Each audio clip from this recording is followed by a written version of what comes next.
Here comes Daredevil!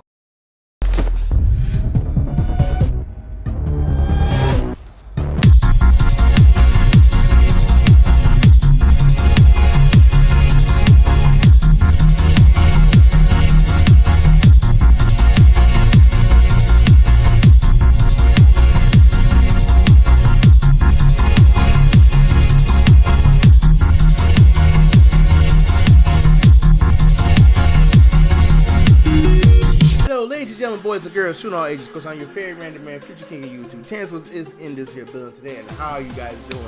So, guys, thank y'all for sticking with me doing the She-Hulk run here, and it's been a lot of work, man. Plus, getting October videos done, trying to maybe get some Star Wars videos in there, and there's just so much other stuff. And like I said, I appreciate y'all really sticking with me as we talk She-Hulk Episode 8. And I cannot express. Oh, before I say anything else, let me give a good thanks to my buddy, Mr. Ultra Fatality, for the intro. Thank you very much, sir. I appreciate you. You probably can't hear him, but you know he probably cussing me out right now. But he actually gave me the intro. But anyways, enough about him. It's about me. It's about he talks. So you can't hear him if I got him further away from him, so you can't hear him. So don't even worry about it. Don't even worry about it. I can hear him though, apparently. But I just want to say again, thank you everyone again.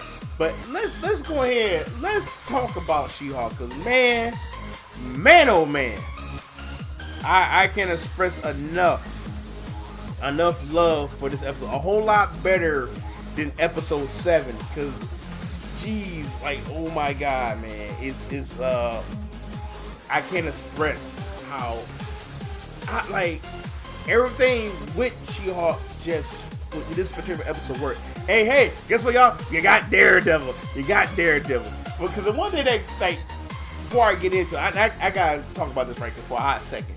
Like, the one that did kind of bother me is like, I know when they teased Daredevil and he appeared, I want to say maybe episode 5 or 6. I want to say maybe episode 6. When I think it was when Jen was fighting to get her name, the She-Hulk name back. Like when Daredevil didn't appear, people got upset, and I'm like, all right, okay, so no, we're just thinking that because we gotta remember this is She-Hulk show. This is the She-Hulk show, and people need to relax and chill out about that because, again, it's like. I get why everyone like was upset, especially with. I'm not talking about this in the last reaction to in the She-Hulk series, where the writer who said pretty much don't use the source material for She-Hulk, and I think that's why it got a lot of backlash, including with I think her name is the lady who played Titania. She there's a lot of stuff going on with her and stuff like that, which I'm not gonna really. Don't feel like diving into right now, but so pretty much we meet Leapfrog, and I cannot remember the guy's name who plays Leapfrog, but people saying like, yeah, I was doing all this fighting, this and that. Then next thing I know, my little rocket power boots, pretty much burning my shoes and stuff, and I want compensation. And so pretty much Jim was like, yeah, we can do it. So who designed the outfit for you? It was Luke Johnson. I won't say Jacobson, but I don't know why I say. I know that my man's name is Luke. So pretty much Jen, she went to her boss and said she didn't want to do it because he actually made this outfit that fits her. But her boss was like, look, I'll tell you what, if you go talk to him, so you can take care of some of this other stuff. That way you won't feel like you're what's the word I want to say? You're not want to not compromise. So she went to him, told him what happened, and he got mad. He said, "Oh, I don't make mistakes." So he pretty much ripped this whole gown that Jim's supposed to wear. What Jim's supposed to wear, and all of a sudden. It's like, oh, I'm not making no more suit for you now because you take me to court. So Jim's like, all right, I'm taking you to court because you ripped my suit and ripped my gown up. So then, of course, we in the court. To me, it's one of my favorite parts in this episode because Jen. That's when Matt Murdock came in, and man, I was like, cool. I'll keep forgetting the guy's name, but the guy who played Daredevil in the Netflix show and Defenders, I have always enjoyed them. I want to say it's Cody Cox. Bruh. I know his last name was Cox. I'm probably saying his name wrong. Forgive me if I'm saying the man's name wrong. I'm sorry. But anyways, in the whole courtroom scene, guys, they heard like one of my favorite scenes where him and Jim kept going back and forth. That Mr. Jacobson's record as it pertains to customer satisfaction to be spotless. Oh, if the defendant has nothing to hide, then why not hear from his clients? I would say that's a gross invasion of people's privacy based on a very shaky what if. This is a very common procedure in product liability lawsuits. It is material to the case whether this type of malfunction has affected other people. There is no inherent right to privacy when employing Mr. Jacobson's tailoring services. But we're not just talking about a product here. The very nature of Mr. Jacobson's line of work, making suits exclusively for superheroes, necessitates anonymity. Superheroes operate in the public eye. As public figures, it is assumed that there will be some loss of privacy. The distinction here is we're not talking about celebrities. We're talking about superheroes who have enemies who will try to harm them, and the people close to them, the ones who didn't ask to be a part of this life. It was really funny. He mentioned the Sokovia Accords where they just got reset it because people what the Accords is. You know, if you ever watch Civil War, it's like the Superhero Registration Act. If y'all ever remember or recall that, where they had every mass hero had to had to get the government their identity, and that caused a really big rift in Marvel Comics. So, and the same thing pretty much kind of happened with Captain America: Civil War. So it was cool that they really brought that back into light. So, but pretty much Leapfrog. People say, yeah, I use I think he said he used like jet powered or jet fuel, and he said he feels Leapfrog didn't read the instructions correctly, and so now it was like they're just like, hey, you know what? But you're not reading instructions.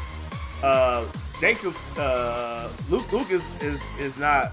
He won't be in trouble for what he did. So it was like, and people got a little mad because like Leapfrog was actually a D-list character, and he let me, and then like he said, like some people say like, oh, you make him into like a man baby, this, that, and the other. I'm like, all right, man, whatever. To me, it was funny because I feel like it fit the mold of the character. He's trying to be a superhero, but it's not working out. So one of the funny things also was in the court was like after the court, Matt and Jen was at the bar. She pretty much like, and they have a little good conversation going back and forth.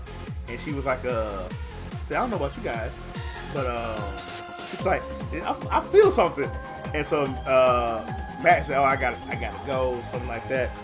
At the same time, Jen pretty much gets like maybe a few moments later, Jen gets a call by Leapfrog saying, hey, I need help. Somebody's trying to kill me. Then the fight scene, which was another favorite thing that I love so much with this show in particular. Like if She-Hulk versus Daredevil. And I get it, you're not gonna please everyone.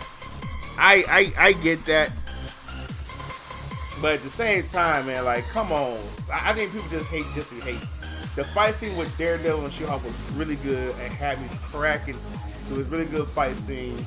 And people felt like, oh, the fight scene don't look right with Daredevil fighting She-Hulk. Y'all gotta remember, again, Daredevil's athletic. Not saying Cox cannot do what Daredevil does, but Daredevil's very athletic and they can't always do things practical. So pretty much, She-Hulk finds out that Leapfrog kidnapped Lucas. I'm probably saying his name wrong. I want to say like Luke Jacobson or Luke Johnson. I don't know. But just for I'm going to keep calling him Lucas. Just for my sake. So with that being done, so She-Hulk and Daredevil's like, all right, look. We going to go in. Daredevil's like, no. I can do it myself. and she started noticing like she like they was explaining like, hey, you know, I have like sonar abilities and stuff like that, so I can know how many people that's in this building, and he pretty much like yeah, I can take them out. Like I can't remember what the exact time what he said, but she was like, that's gonna take a long time. So it's like pretty much anyways, Daredevil goes in and they pretty much almost like ripped the scene from the Netflix Daredevil show, and we was fighting in the hallway, and God, again, it just looked so good, well done. I know like a lot of people kind of got upset when She-Hulk jumped in, like She-Hulk smash. That was really funny to me. And so pretty much they say Lucas. Lucas like, okay, no, he pretty much in his own way, he pretty much say he's going to help. Say no, Jen, I'm gonna pretty much give you your gown, stuff like that. Then Jen pretty much had not a one night stand, but no, like, and I believe in the comics, I think Jen and Matt did have a relationship. I don't think it lasted too long. I can't remember, but I think it did happen. But so when it happened is like they like Jen fell in love, and she like Matt. They had a one night stand. They slept together. A lot of people felt like, especially when Daredevil took the walk of shame. To me, he didn't feel like the walk of shame. He felt like, hey, I just smashed Jen Walker. She liked it. So it was cool to see. Daredevil in here. It really helped elevate that particular episode. I think that was really, for what it's worth, I thought it was pretty good and well done. Then the ending, because those who remember in episode 7, like before the credits roll, what's the dude named Josh? He like took a picture of Jen naked. But they can't show him. But he took a picture of her. I was like, that was really dark. I felt that was really dark. So then she's at she about to get this award along with other female lawyers. Then the thing that really, like, they say like, oh, say Jim Walters don't deserve your praise. Jim Walters don't deserve this or that. So I'm thinking to myself like, so what's about to go down? I was like, what's about to happen? And they show all little pictures and stuff of Captain America, all kinds of stuff. Then they show Josh filming them like having sex. I'm like, yo, I was like I wasn't expecting that. And then she literally hulked out. I was like, yo, mind you, she's still in her She-Hulk form while doing this. And when the red light was blinking, it kind of reminded me of Carrie. They're all gonna laugh at you! They're all gonna laugh at you! They're all gonna laugh at you! When they're in the scene where they dumped that pig's blood on her, they're like, they're all gonna laugh at you. They're all gonna. I mean, like, man, she just hulked out, and she saw one of the guys broke through a wall. And man, she was growling too. Like, I'm like, yo. I was like, she grabbed the dude, and I thought she was gonna unmask the guy, but she kind of like quickly came to her senses. And she looked at the crowd. She's like, uh-oh. So, I'm sorry, cause I really got excited because like I didn't see that type of turn happen again, because we didn't see Jen go savage until like the first episode of She-Hulk. So I'm like, yo, it's crazy. Like I said, I'm excited because again, I didn't really get this much excited until like I want to say like probably the first 2 episodes of She-Hulk, and it like this episode in particular works for me. It is good. I love this episode, and I will admit to y'all that I do enjoy She-Hulk. This show really been up and down with me because there's some points that really hit and stuff that even though some stuff was a little bit cringy, but it was still funny and I enjoyed it. And there's sometimes where episodes like what. So, and I feel like that's on the writer's part, because like if you can't sit there and say forget the source material, that's when things go bad. Even like when fans don't agree with that, don't attack the fans. I get this, there are some boogers out there, some really mean ones out there. Don't worry about them. Just like, hey, just take time, watch the show and stuff like that. Because She-Hulk is good. It's not perfect, but it's good for what it's giving us. And what She-Hulk is giving us, and I said it in previous reaction to talking about this She-Hulk show, is tells the story of a person who doesn't want to be a hero. She wants to live her normal life, but she really can't. So that's why it's not really picking up with everything that people want straight action, just like with Falcon, Winter Soldier, Miss Marvel, and like so many different other shows. Like again, with Miss Marvel, she wants to be a superhero. Falcon, Winter Soldier, they already are established heroes in the MCU. So I feel like we still in this. So I believe that Black Panther is the end of this current phase, because we are like really in a shifting phase or epilogue of this MCU phase, and where they're introducing heroes and stuff like that. So that's why I really think we at. So people not really taking the transition well. But other than that, I can't express enough how good this show is. I personally enjoy it. Like I said, it can be hit and miss, but it's not bad. People make it out bad to be. I really don't think it's attacking men like they say they are. I don't see it that way, but anyway it goes. Like I said, I just hope that this last episode 9, will hit with the fans. I hope it really hit the hammer on the nail. Excuse me. And because then I will come back here again and say it's like, well, it did. But yeah, we're gonna wrap this up, guys. I hope you enjoyed this. Again, like I can't stress how much I love this episode in particular. Again, this is my buddy Ultra Fatality for the intro you brought to my attention. And hashtag me Koya's Kitchen. Love it. One day it will happen. Come to the brand side, we do have those cookies. Yes, that's right. Okay, I just stopped and thinking, make sure I said it right. And please, I'm gonna say it one more time. Please, you guys stay random, and I'll see you all in the next video. Y'all.